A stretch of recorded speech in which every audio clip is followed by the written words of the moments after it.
Welcome. I'm E.G. Marshall. New York is a city of subways. Old, new, in construction, and projected. And of the masses of people who ride them daily, commuting to and from work. This is the story of an old and battle-scarred subway user. And a new spur line opened at last. And as usual, too late to achieve its objective, relieve congestion. But it did bring Alvin Freiberg a strange and wonderful freedom from the grinding daily tragedy of a life not worth living. What's the matter, Al? You got an itch or something? We're getting near 35th and Neely. I'm not passing it again. This subway doesn't stop at that station. Why? How do I know? There's got to be a reason. So how come the conductor doesn't know? It's a brand new line. Call the transit authority. I didn't get a chance. I got to know the truth about it just the same. Here it comes, 35th and Neely. This time I got to know. What are you going to do? Stop the train. I'm going to get off. Are you crazy or something? Alvin, stay away from that emergency. What are you trying to do? Careful, Bill.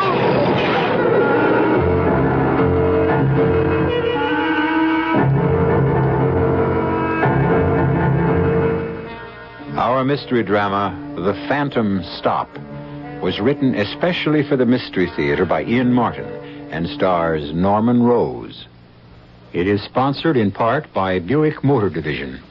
I'll be back shortly with Act One.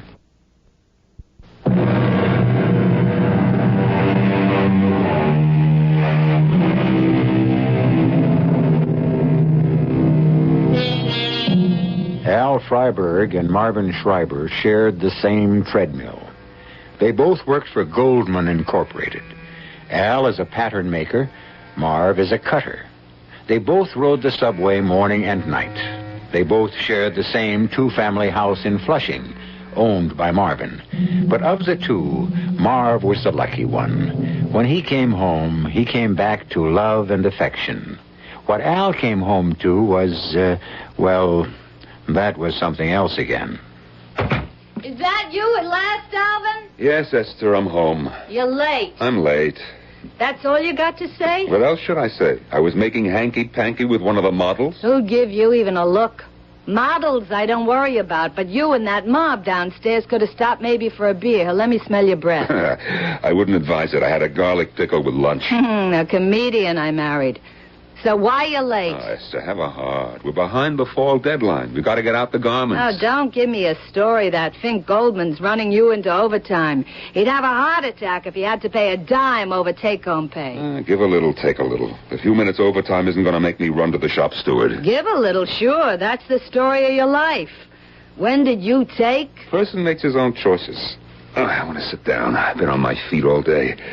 It was just the subway was late. Now the subway don't run on time. I mean, me and Marv, we missed the regular train. Oh, he was working overtime too, huh? No. He stopped to buy a present for his wife. It's a pity you couldn't have the same excuse. It's her birthday. You had yours. Don't talk about birthdays and don't sit down. I want you to fix Rebecca's hairdryer. What's the matter with it? Would I ask you if I knew it doesn't work? Well, couldn't she let her hair dry with God's own air for once? What, in curlers? She don't mind in the morning. Every time I eat a shredded wheat, I look up at her and think, what am I doing eating one of your sister's curlers? Hey, how come she don't wear her hair straight all the time? Nothing helps. Tonight is special. She's going to the community center. She's wasting her time. There isn't a nice boy who isn't already taken. Essie!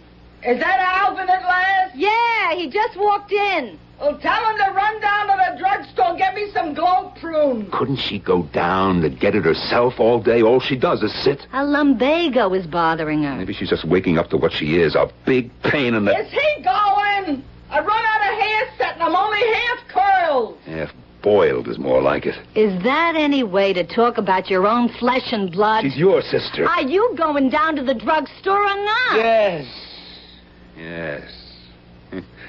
Glow prune, right? Yeah, you might as well get the giant can. Then you can fix the hairdryer. Should have been a barber. The things I could do with a razor. Come on. Rebecca's waiting. When I get home, can we eat? Oh, just like a man. The only thing on his mind is his stomach. To tell the truth, limping down the drugstore, the only thing on my mind was my sister-in-law. Except maybe my wife. And the razor. The things that go through a man's mind, it would frighten you. What you could settle with one simple stroke. All day long at the shop, the boss screams at me. And then at night and weekends, I got my wife and her sister yelling at me. Oh, it's not like it used to be in the old days. With Sarah, my first wife. With Sarah, when I got home, it was altogether different. Hello, Shotzi. Hello, sweetheart. Come into the living room and sit down. I got your slippers and the paper and a nice glass of tea with a little you-know-what. Come on, rest up a little before dinner. Oh, you're such a good wife, Sarah. Oh, what's so hard? I got a good man. Here, darling, sit. Oh, give me your shoes. Now, how's business? Well, we'll talk later after we eat. What's for dinner? A favorite. Guess. What's the difference? Anything you cook is my favorite. I never really realized how much Sarah meant to me until she died. And I married Esther. If Sarah had lived, it would have been just like Marvin and Rachel downstairs. Love, warmth, kids, a real family. I made more money, but he was the one with a life. Oh, Marv was a lucky guy with his Rachel. Say goodnight to the kids, Marv. Yeah. They're growing like weeds. Thank God they both look like you. Oh, go on. Well, sit already and drink your coffee. Where's yours? Right over here. Well, bring it to the sofa and sit with me. Oh, I gotta do the dishes. Come on. The dishes can wait. I'll help later. You got anything in mind, Marvin? The kids aren't that much asleep. I mean... Anytime I look at you, I got something in mind. But don't worry. It's not that. It's something else. Oh, what's the matter? You didn't get laid off. No. Nothing like that. Hey, I told you, nothing. That's just for love. What did I do to deserve that, huh? Just for being you. Boy, what a lucky guy I am. All right, I wouldn't deny it. But how come you know it? The way we are. And the way Alvin and Sarah used to be before. Why do some guys get all the breaks and the rest get a kick in the pants? Oh, it was a terrible thing that happened to Sarah. Bad enough to lose your first child, but a wife as well. Remember how it used to be with the four of us when we first moved into this house? Sure, it was a whole family. 2-family house, but one family living in it. Yeah, you, me, Sarah, Alvin. Dinner every Sunday. One week their turn, next one ours. Times were good. Remember the picnics at Jones Beach? Oh, do I? Sarah's potato salad. Nobody could make potato salad like Sarah. Oh, boy. And your pot roast? The best. And what a cut-up that Al used to be. He could have been on the stage. What laughs we had. Oh, especially that last time, I remember, with Sarah and me both out here with our kids, and you wanted to take a picture. Oh, I miss Sarah. You know, I try to get on with Esther. That loudmouth. She'd burn your ear off with nothing good to say about anybody. And the sister's worse. Well, she can't help it if she's got a face that'd stop a horse. She could keep her big nose out of everybody's business. What's the matter, Marvin? There's no heat in the house. You want us all to get pneumonia? And she's always sick with something. If it wasn't for Al, I'd find some way to kick him out and get new tenants. Oh, you couldn't do that to Al? No. He's the one who ought to get rid of them. God forgive me for saying it. Well, why shouldn't he? I mean, they deserve it. Not what I was thinking. And what sometimes I think lately Al could have on his mind. What do you mean? You know, knocking off either one of those two old crows ought to be justifiable homicide. Marvin, what are you saying? There never was a kinder or more gentle person than Alvin Freiberg. But you put a mouse in a bowl with a lid on and let him run around trapped. He ever gets that lid off, out comes a raging tiger. I don't know. Maybe it's all the violence, but Al worries me these days. Well, how come? He daydreams a lot. Gets behind on his work. He drives Goldman frantic. And every so often, I'll see him pick up my cutting shears and just, kind of weigh them in his hand like they were I don't know, like a weapon. What are you suggesting? He's going to turn into a murderer or something? Al Freiberg? Ah, don't make me laugh. But it wasn't something to laugh at. If only Rachel could have known. And Marv was right, though I didn't know he'd said it. These last years, like a hamster in a cage, that was me. Running around and around, going nowhere. I wouldn't mind so much, but Esther wouldn't have children. Not even a son to carry my name. There are times lately, like when Abe Goldman is trying to chisel on the patterns, when I find myself grabbing up Marv's shears and, I get such a pain in my chest. Everything goes black. By the time I see straight again, I'm worried what I might have done. Or like mornings, I shave with a straight razor, which was my father's, and sometimes, like the morning after Rebecca needed her hairdressing. Yeah. You plan to spend all day in there? I'm shaving. How come you're up so early? The noise you make getting out of bed, who could sleep? Listen, could you spare the powder room a moment? Well, can't you wait till I'm finished? It isn't me, it's Rebecca. Oh, what's with Rebecca? She's sick to her stomach. Okay. I'll shave in the kitchen. How come you're up so early? Well, today Marv and I are trying the new Subway, which just opened. Just to be on the safe side, we're leaving early. Well, better you come home early one of these evenings. Now, what's in it for me? All right, Esther, don't get mad. Can't I make a joke?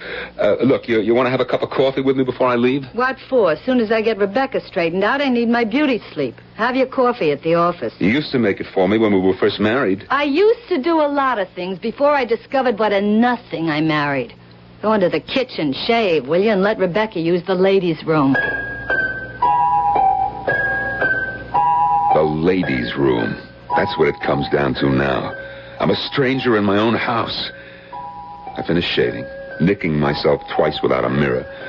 Then I cleaned the razor, and I thought about it. How quick it would be. And as long as it was sharp enough, how painless. And then, with a gasp, I thought to myself, for whom? What am I thinking? Me? Them? All three of us? And then all of a sudden, I had the pain in my chest, and I wondered. Indigestion. Gas. Take a bio-seltzer, finish shaving, and get to work, Alvin. So, how do you like it? What? The new Subway. Who knows yet? Same sardines packed in a new can. Here you got more room to breathe. Still the same air, you want to call it that. You know, I thought maybe there'd be less people. If a guy could have one wish. What'd you say? I said, if a guy could have one wish, it would be not to travel Queens to New York and back in the rush hour. It's not so bad. Count everything else in. To you, maybe. What else have I got to look forward to either end? Al, I've been meaning to talk to you. No, look, not here. You couldn't hear yourself, but everybody else could. Hey. What? Here's a station we're passing. 35th and Neely Avenue. Hey, how come the train doesn't stop? Express, I guess. I didn't see the station. Clear as a nose on your face. I wasn't looking. What's the difference? What could it matter in your life anyways? What could it matter in Alvin Freiberg's life? Not a thing. Just another subway station passed by an express train that didn't stop there. 35th and Neely. From the first moment he read the designation, he knew that sometime he had to get off the subway there. I'll return with Act 2 shortly.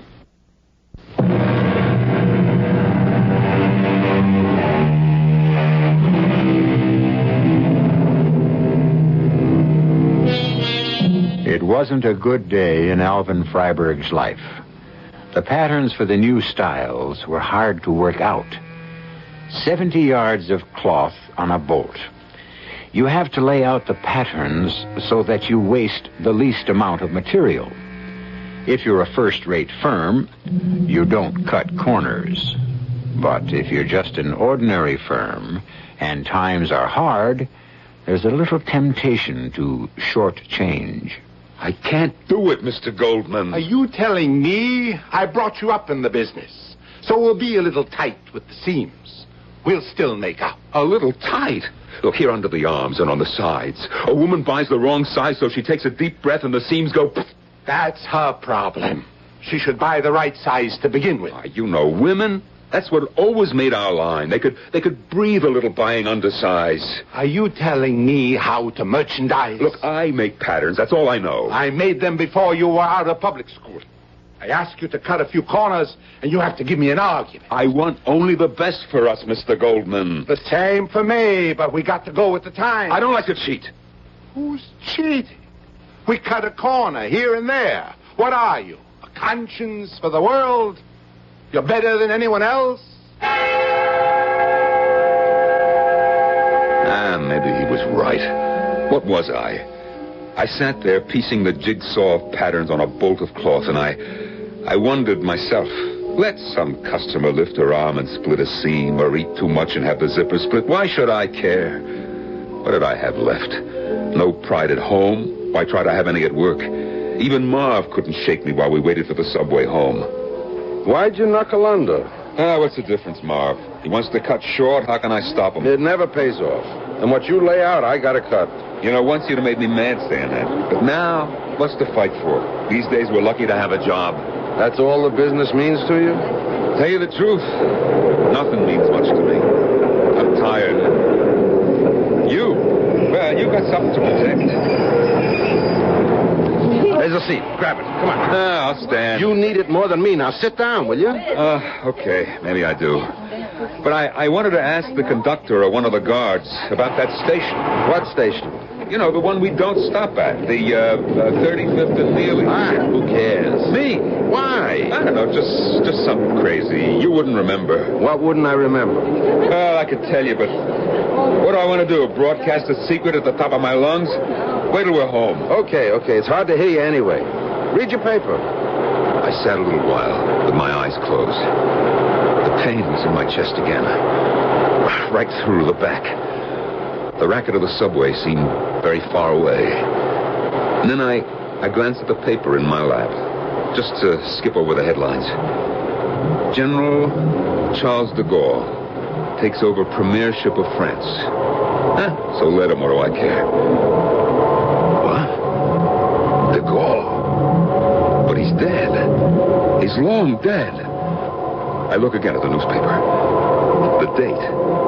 June 1st, 1958.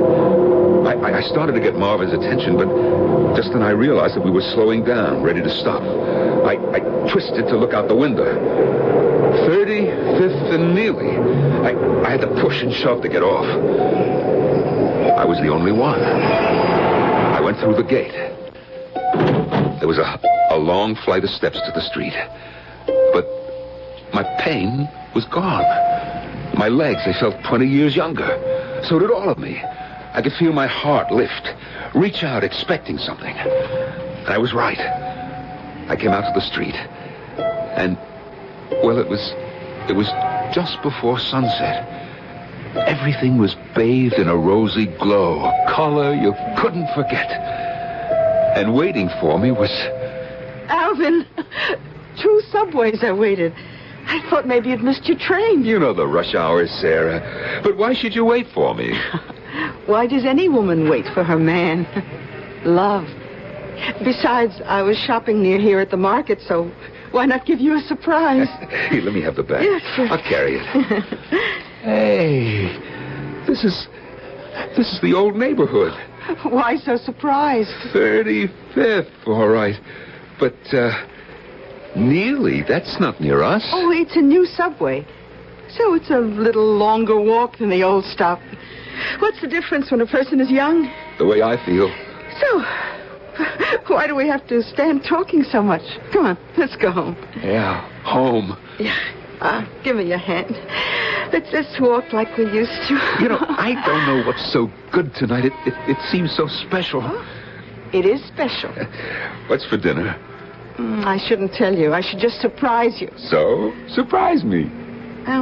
Maybe I won't if you sound so indifferent. Who's indifferent? Oh, well, you'll find out anyway. It's strawberry blintzes with sour cream.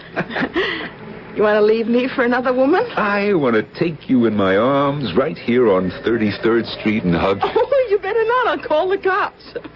No, darling, just wait till we get home.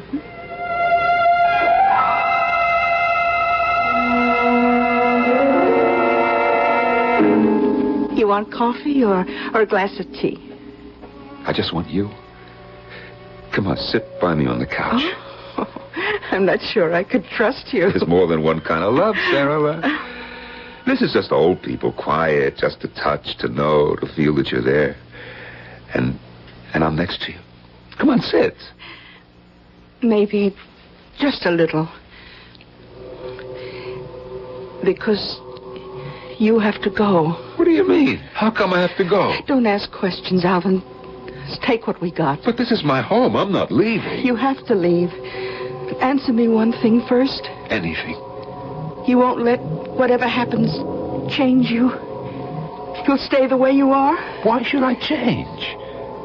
Supposing I wasn't alive. Oh, Sarah, then I wouldn't be alive either. Oh, it isn't always that easy to die. Sarah? Sarah, what are you talking about? Just promise me, darling. If anything happens, just keep on being my same loving, kind, gentle Alvin. What crazy talk is this? I'm Alvin Freiberg. I'm 30 years old. If I don't know what I am now, I'm in sad condition. I'm only thinking of the future. The devil with the future. We're living now. That's just the trouble, my darling. We're not. And I beg you, whatever happens, don't let anything change you between now and... Wake up, Alvin. Now stop. We got to get off the subway. But I already did. I mean when we stopped at 35th.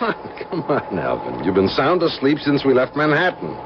Let's get it out of the sling and on the way.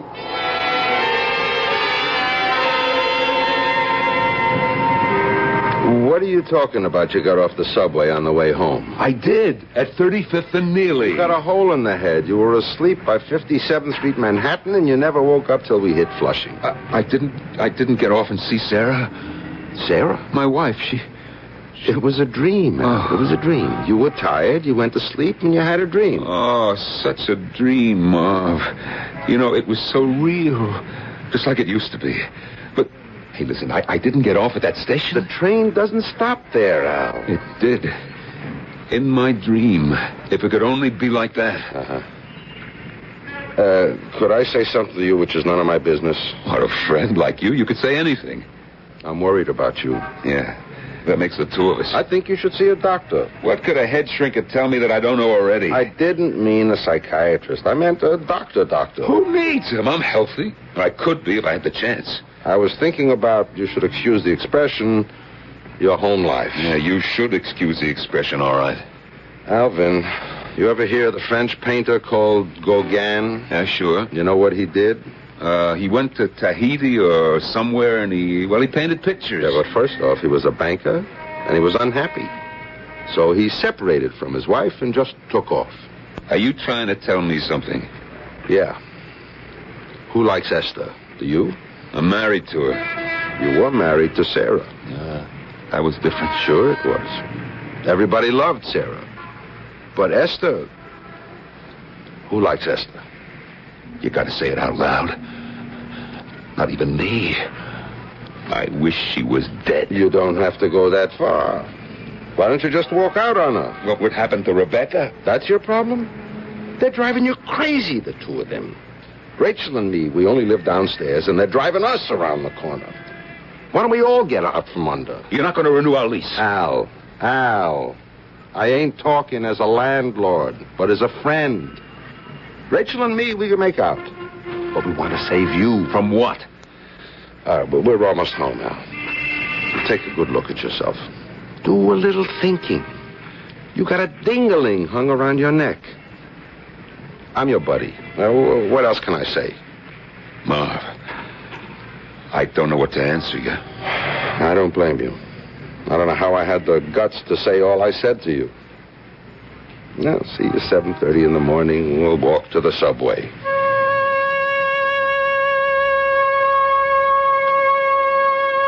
After Marv went in, I waited a moment in the dark. Sarah. Or was it a dream? I had a crazy notion that grew more real as the pain in my chest started up again. That I could go back there. All I had to do was stop the train and get off at 35th and Neely. Except I had to fix everything right to leave behind. A man can't just walk out on everything like that fella Gauguin. He was a genius. I'm just a schlep.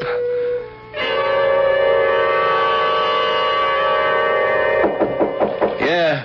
Alvin, you in there again? What are you doing? I'm shaving. 10 o'clock in the night and you're shaving? I'm coming in. So come in, the door's open.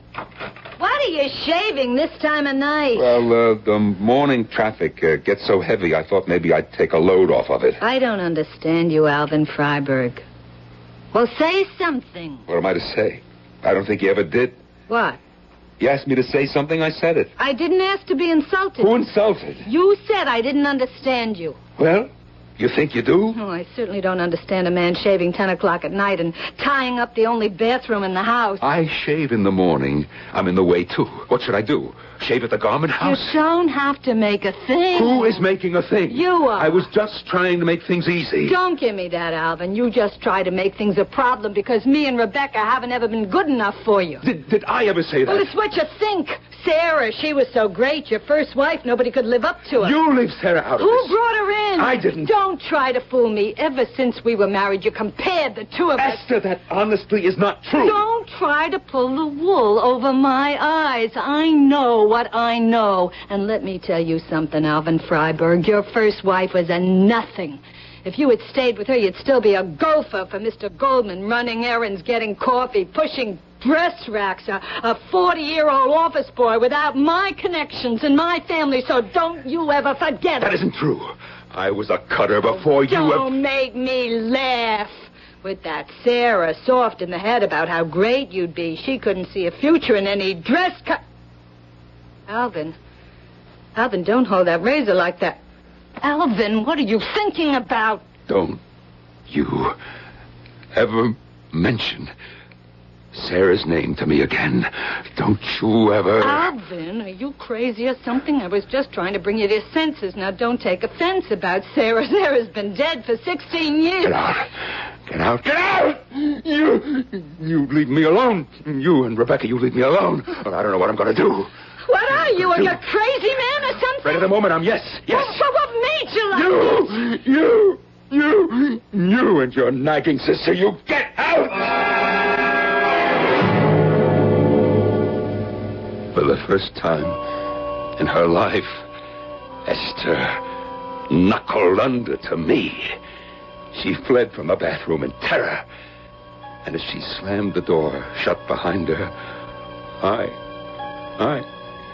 stopped in terror myself because I realized that I had advanced on her with the razor in my hand, held like a weapon. I couldn't kid myself that I didn't want to use it against her and her sister. And suddenly, all alone, I started to shake from head to foot. What had I become? Because I knew that I was near the end of control. And if something didn't happen, I would lose my mind, and destroy both of these women as surely as they had been destroying me day by day for the last 15 years.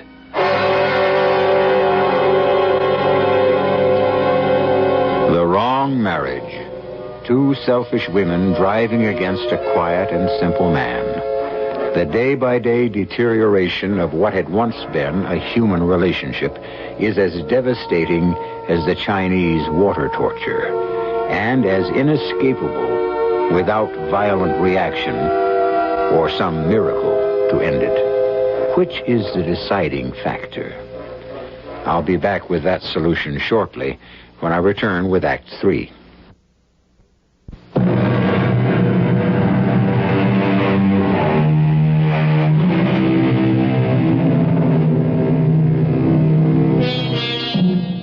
The dictionary definition of tragedy is the downfall or destruction of some great or noble figure because of some flaw or fatal weakness. But surely the fate of a simple man living a life of quiet and utter despair, misunderstood, unappreciated, and starved for a kind of love he had once known, is just as tragic. And when he finds himself with his back to the wall, how desperate might he become? Let's watch Alvin Freiberg, who might be you, or I, or any of us who sees no hope of escape. Let's watch him face his problem and find its solution. The next day, I woke up early, even earlier than usual, with a gut feeling that I'd reached the end of my rope. Just like any other morning, Esther snoring like a walrus beside me. Same heavy feeling in my chest. Why should it surprise me? My heart was dead already 15 years. I turned off the alarm clock, checked the time automatically, and went into the bathroom. Half an hour early. I reached for my razor. All of a sudden, I'm thinking, what kind of a fool are you? You shaved already last night. Then I said to myself, Alvin, you know that. So what are you doing with the razor in your hand? I knew I didn't have to ask that question. I was desperate. Who was I kidding? I couldn't face another day the way I lived. Even without hearing them, Esther's snores were sounding in my ears. I could hear Rebecca's whine. What would she have today? An ulcer, arthritis, indigestion, a something which wouldn't have a name? Anything to drive her to a doctor so he could reassure her, or try to. And the razor would end all this. I was like a man walking in his sleep. With the razor in my hand, I walked into the bedroom. Alvin, it's 6 o'clock. What are you doing up? I couldn't sleep. What's the razor for? You got 5 o'clock shadow in the morning? That's the first joke you ever made. Who cares about jokes this hour? What's the razor for? What? I don't know. I don't know. I don't know. I forgot. I shaved last night, I guess. Put it away and come back to bed, huh? Yes, Esther. I don't know what came over me all of a sudden. Well, just come back to bed and don't wake up the whole house. I don't feel sleepy. Maybe I'll make a cup of coffee, huh? I don't understand you. But do what you want. As long as you don't wake up Rebecca and me, I couldn't care less. I couldn't care less. I don't understand you. It was all there in those 2 sentences. And the coffee was bitter, no matter how much sugar I dumped in, and so was my life. It's the way a good half of the world, maybe more, live. An hour and a half later, walking to the subway, how different could I feel?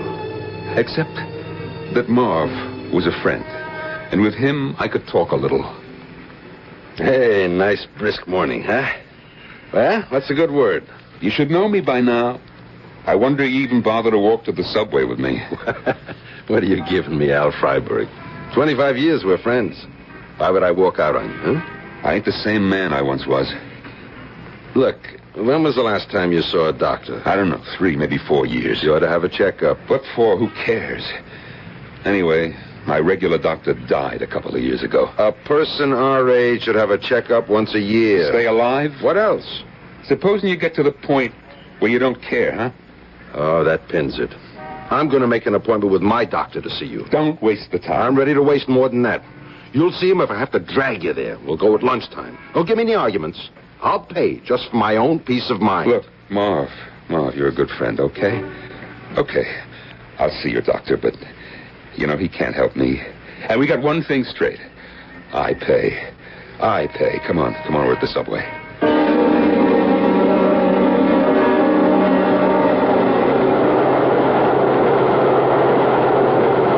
Would you get the ants out of your pants, Al? So we changed at Rolly Plaza to a local. What are you going going to do when you get to 35th and Neely? I'm going to get off and go upstairs. We get off, we could be late for work. You don't have to come. Listen, the way you're acting, as a friend, I wouldn't leave you for a minute. I ain't got enough moxie to argue. Anyway, here it comes. How do you know? I can't see. I know. There, you see? We're coming into the station. Yeah, okay, but we're not slowing down. What? We got to slow down. This is a local. Some train has got to stop here. Maybe there's some other local, but this one isn't going to stop. Marv, there is a station there, isn't there? Sure. It says 35th and Neely, don't it? Yeah, that's what it says. Or said. We're already past it. For some reason, trains just don't stop there. But I told you last night. That was a dream, Alvin. I was standing right over you, and we passed right through as usual. You didn't get off. Nobody got off. Whatever this station is, there just isn't a train that stops here. I didn't feel well that morning. My mind wasn't working properly, or I might have thought of calling the transit authority. But everything I did was automatic. I laid out my patterns, and then at lunch, I went to the doctor with Marvin leading me by the hand like I was a baby. It was nearly quitting time before I got back from the doctor, and Goldman was fit to be tied. So, what are you going to claim now, Alvin? Seniority? You take almost the whole afternoon off without a word? Well, I was to the doctor. Doctor? You couldn't see him on your own time? Maybe it was your head that needed examining. Look what you did here. And your friend Marv already cut, so what can we do? I'm in the factor's hands already. But what is it? Mr. Goldman expected 3 more dresses out of these bolts of cloth. Didn't I tell you to skimp on the pattern? Oh, I forgot. You forgot? How could you forget with that? Look, I'm sorry. I went to the doctor and I don't need a doctor. You'll give me heart failure. The whole line is a disaster before we even cut one dress. I might as well end up in bankruptcy. Freiberg, you're fired. I don't want to see you again. You're lucky I don't fire your friend Schreiber. Mr. Goldman. Don't give me any arguments. All right. It's quitting time. I'm in enough trouble with the union to begin with, so let's close up. Maybe tomorrow, maybe next week, we won't open again. That's the way things are here. Marv, I'm sorry. Forget it. Let's have a fling. Heaven knows we need a lift. Come on. I'll buy you a drink at Levin's before we take the subway home.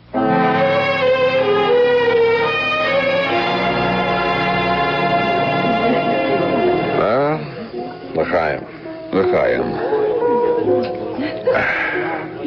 I don't know what I'm wishing you good luck for, the way it goes. That don't matter. I'll get the severance pay, some pension. And the beauty part, the insurance. What insurance? The life insurance. That should take care of Esther and Rebecca. What are you talking about, life insurance? You made me see the doctor, huh? So? What did he say? Well, I got a something I ain't sure I know how to tell you. Ventricular fibrillation. The doctor wanted I should go in the hospital right away. So why didn't you? Well, I eat up all the money in hospital bills. I'll go home, I'll rest. I haven't got a job anymore. Rest with Esther and Rebecca? I'll give it a try. Well, thanks for the drink. You wouldn't believe, Marvin, a glass of whiskey could make me feel so good. Come on, let's go home. Over Marv's protests, we got into the subway. I did feel good. Like I was young again. Like I didn't care. And I had this crazy idea I was going to try. Because the possibility to find out would never come around again. I'm not going to pass it ever again. The subway don't stop at this station. Why not? What do I know why not? There's got to be a reason. So how come the conductor doesn't know? It's a brand new subway, Al. Call the transit system. I never had the chance. Just the same, here it comes. 35th and Neely. This time I gotta know. Alvin, wait. I gotta know. Are you out of your mind? I gotta find out. Why don't the doors open? You can't open these. I'll get out between the cars. Wait. Wait, Alvin, wait. Hold it, Alvin, hold it. Just a minute, mister. What's going on here? You pulled the emergency brake? No, it was my friend. He wanted to get off here. Why? I don't exactly know. Why doesn't the train stop anyway? Well, there's nothing up there but mud flats and an old city dump. Then what's the point of this station? The city is filling in the dump. There's a big housing project going to go up there. Won't be finished for a couple of years, but they'll need to stop then. Come on, we got to pick up your kooky friend. He can't get out of here. It's all blocked up. You going to arrest him? Sure. He could have caused a panic. I've got a lot of people hurt. What's the matter with him anyway? I don't think I could explain to you, officer. Except, it's his heart.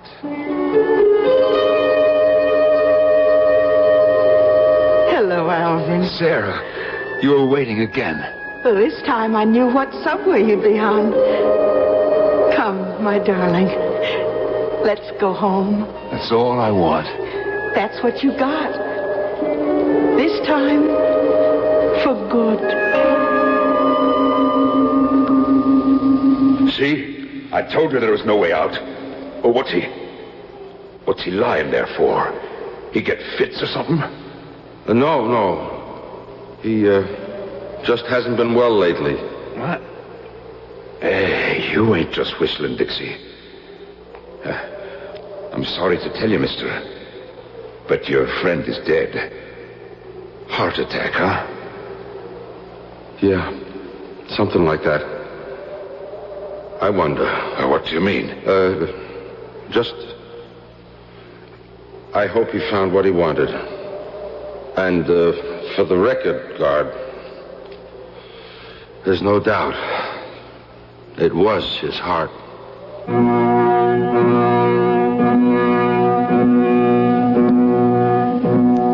Tragedy, or something nearer to all of our lives.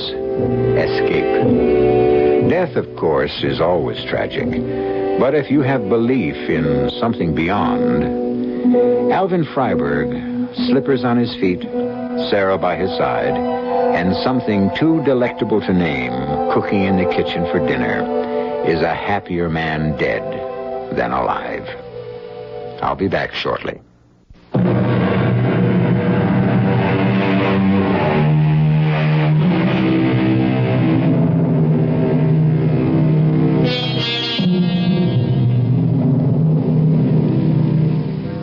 It was Elizabeth Barrett Browning who wrote, "I love you with the breath, smiles, tears of all my life."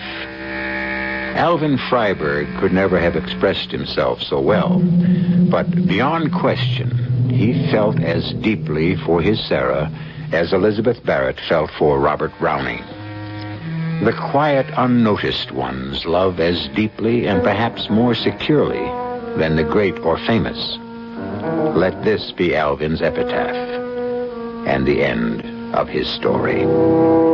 Our cast included Norman Rose, Nat Polen, Carol Teitel, and Bryna Rayburn.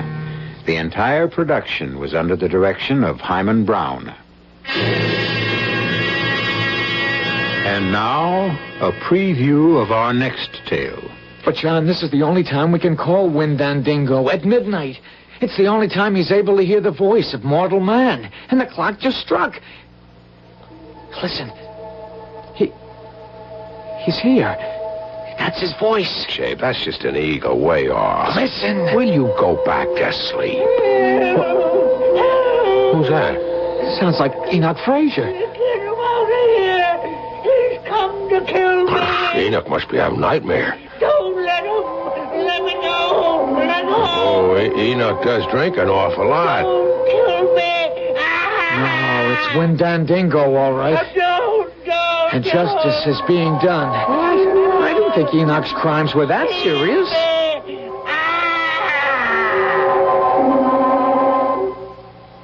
Well, he's quiet now.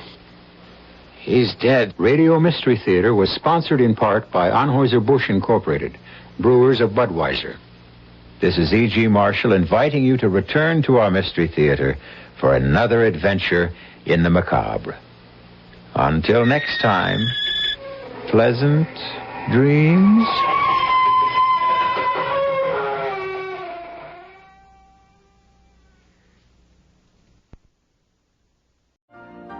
You've been listening to the OTR Gold Network. Find more classic radio at otrgold.com.